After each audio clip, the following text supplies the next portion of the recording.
బాస్లో court nomination అంటూ big boss చాలా డిఫరెంట్గా 4th వీక్ నామినేషన్ పెట్టాడు. రెండో వారం ఎంతలా నామినేషన్ హాట్గా నడిచిందో ఈ 4వ వారం నామినేషన్ కూడా అంతే గట్టి గొడవలతో జరుగుతూ వచ్చేసింది.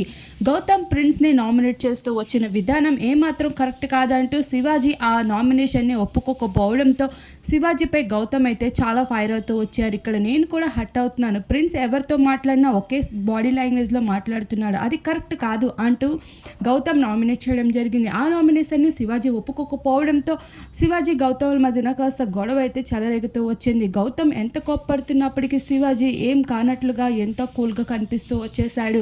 మరొక వైపు ఎప్పుడు ఉండేది అమర్ సైతం పల్లవి ప్రశాంత్ని నామినేట్ చేయడం జరిగింది. ప్రతిసారి ఎందుకురా ఇలా యాక్టింగ్ చేస్తూనే ఉంటావు, నీ రియాలిటీలోకి రా అంటూ అమర్దీప్ అయితే పల్లవి ప్రశాంత్ని నామినేట్ చేయడం జరుగుతుంది. పల్లవి ప్రశాంత్ కూడా ఏమాత్రం తగ్గేదే లేదు అంటూ అమర్దీప్ని రెచ్చగొట్టే విధంగా ప్రయత్నించాడు. ఈసారి నామినేషన్ చూస్తూ ఉంటే హౌస్లో అయితే విపరీతంగా ఒకరిపైన ఒకరు కోపాలని బయట పెడుతూ నామినేషన్లో అదరగొట్టేశారు.